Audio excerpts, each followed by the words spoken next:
Well, he's a basketball Hall of Famer. He's a 7-time All-NBA first team, 15 years in the league, a 2-time scoring champ.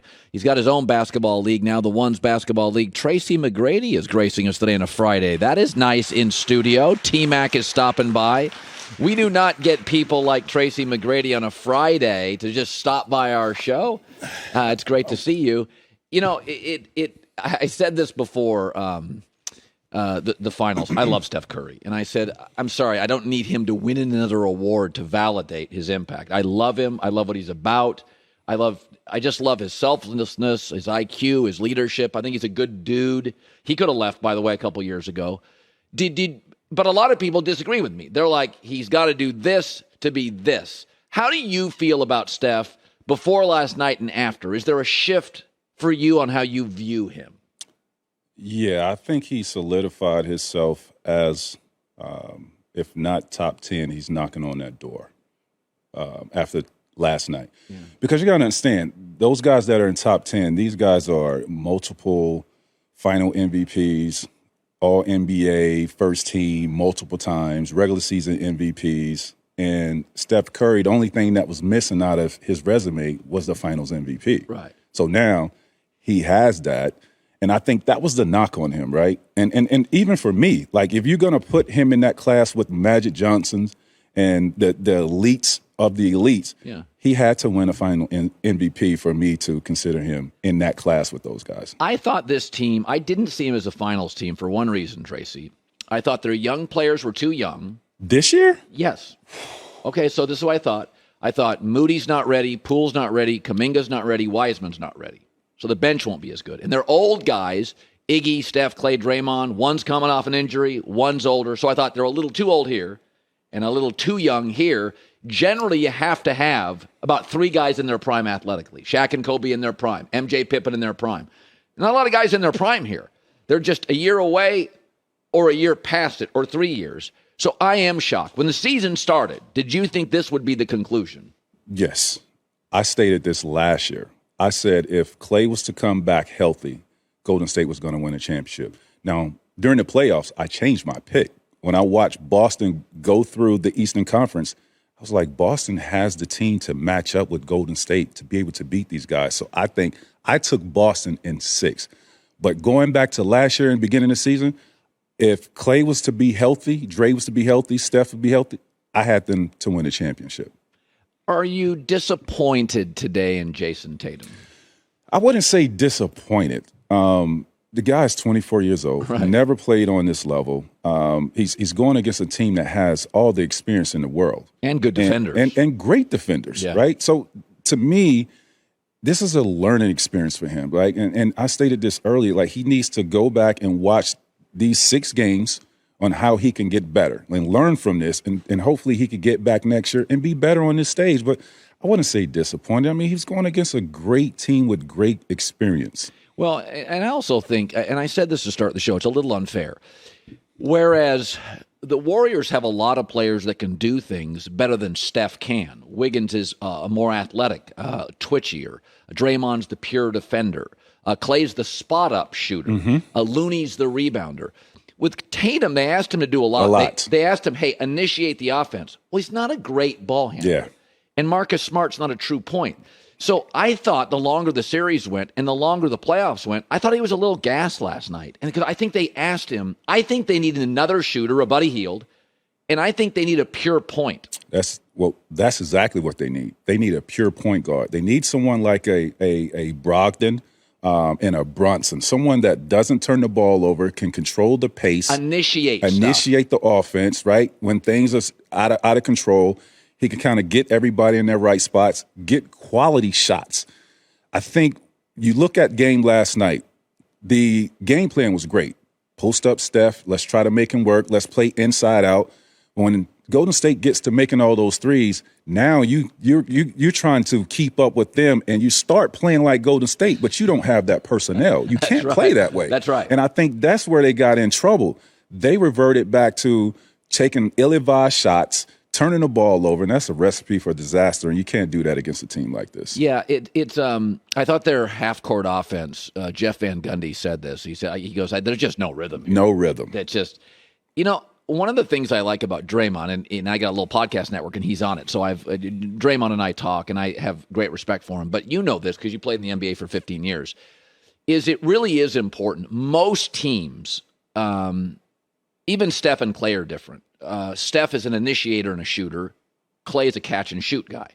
But it is hard. You were all high school All-Americans. You were all the best player often, not only in your region, but the best in your state. And you go to these AAU tournaments, and all of you guys in the NBA were all blank, all something. And then you go to college, and you're the best player in your college team. Mm-hmm. And Klay Thompson was easily the best player on his college team. And then you go to the NBA, and they say, you're not going to be shooting much. A Bruce Bowen, a Draymond Green. And it's like, well, I was the best athlete in my state. Mm-hmm. The value of understanding the self-awareness. So Draymond Green has always completely understood, I'm the bouncer at this bar. I'm the guy on the ice with the superstar. You don't touch the superstar. Mm-hmm. Your years in the NBA, was it hard for guys to come to terms with, on your teams, okay, I'll be the one, you're going to be the two, you're going to be the three. I could totally understand if somebody came to me in the prime of my career, Colin, you're going to be the three on the show. I'm like, well, I'm a one. I wasn't a one. So I want you to talk about Draymond, and I think that's more difficult than fans think. It is. I think it's a mentality thing that you have to have, right? You got to understand what's at stake. You got to understand what's built around you. You got to understand what are the possibilities if I sacrifice. Like, what are the possibilities and what can we achieve if I was to do that? The payoff. Absolutely. And I think Draymond has figured that out. He does all the dirty work.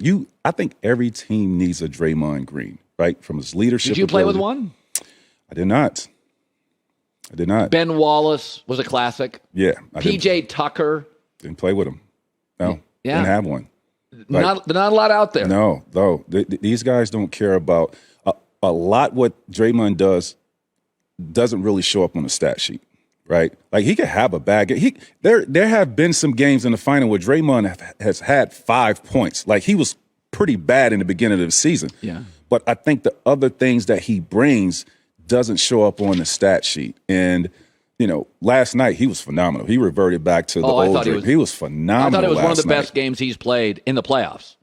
This year. Yeah. Oh, yeah. This year, for sure. Yeah. He was phenomenal last year. Like, he played his role to the T last night. Yeah.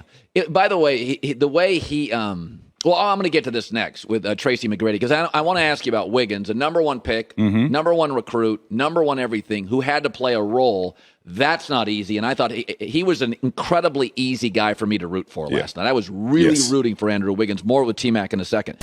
What do you miss, Tracy McGrady, about the NBA? I miss the camaraderie, man. Just, the journey, getting ready for a season and just going through that with your teammates, the bumps, the bruises, the ebbs, the flows of an NBA season, those bus rides, the plane rides, competition against the greatest players in the world. I miss all of that. Most underrated player you ever had to guard or play against that didn't get a lot of pub, but he was a handful. Can I guess one? I bet you I bet a guy I always thought was bizarrely difficult was Tayshaun Prince. Yeah, but Tay was different because left-handers are always difficult to guard, right? Yeah.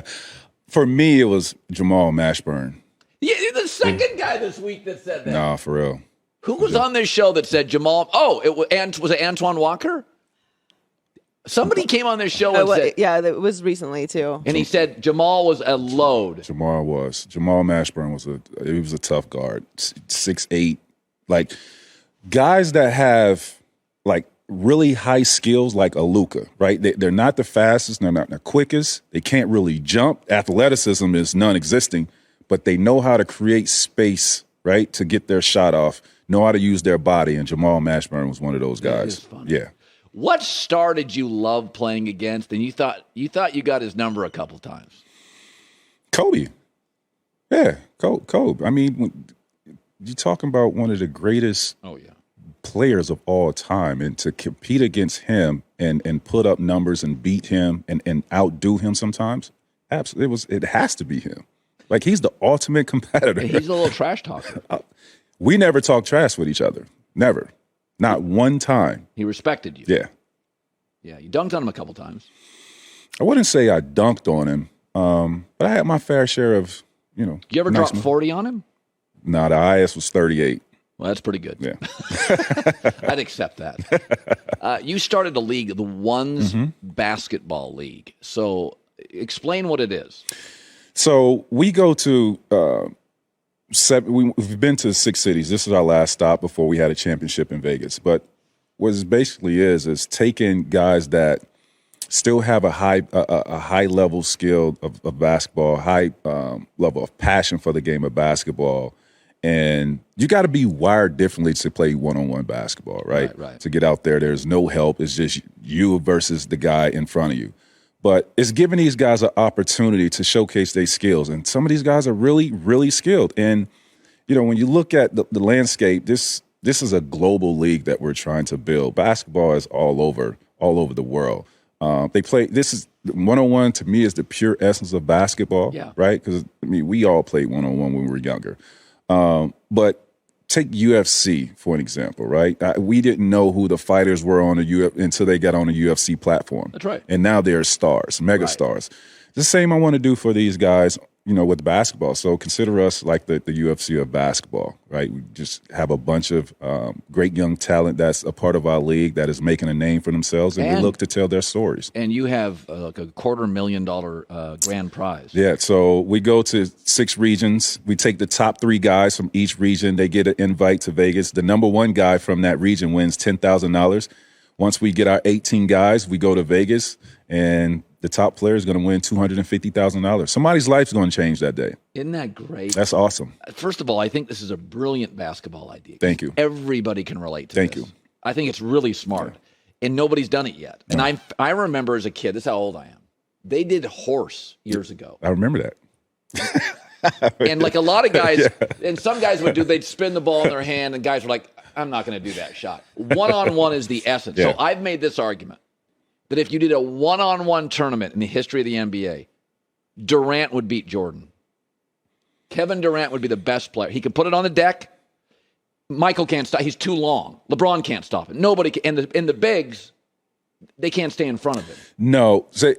And I'm glad you said that, because the way I want to structure it, right? So thank God that we have guys that are even height.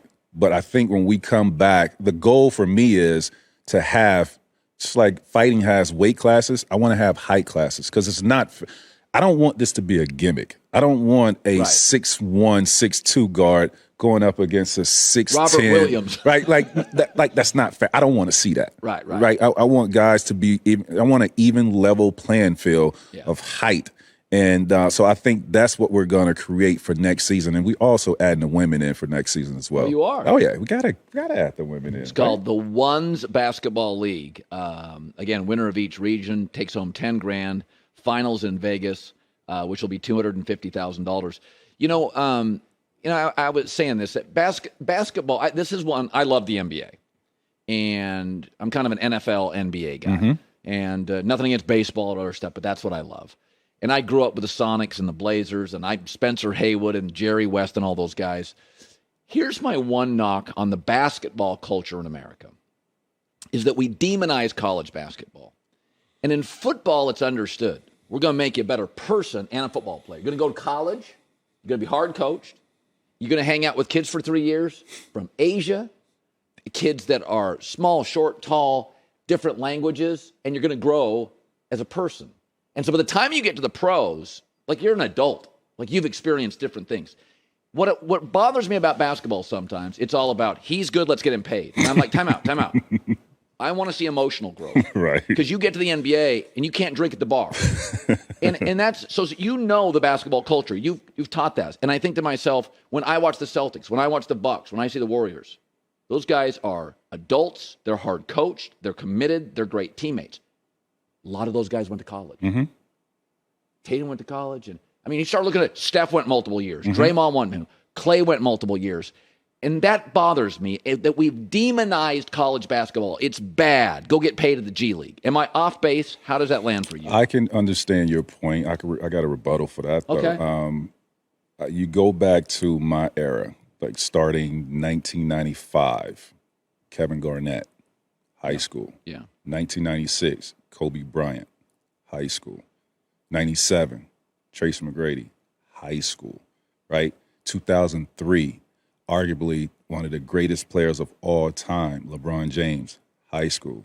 The next year, Dwight Howard, a monster for 8 years, high school. Amari Stoudemire, high school.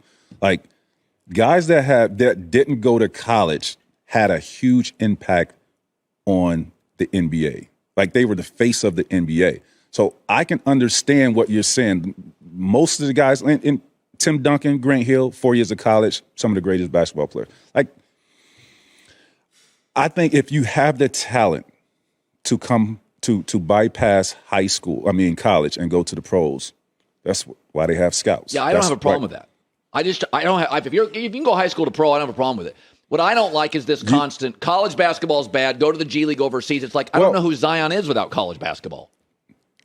Yeah, well, Zion was a monster in high school. I know, but I don't watch YouTube clips. Like, Joy literally she knows all these players and like when they're 12. But I mean, I guess my point is, I love some guys need college basketball, not for the physical capabilities. I think for the mental, maturation process. Totally agree. I agree with you on that.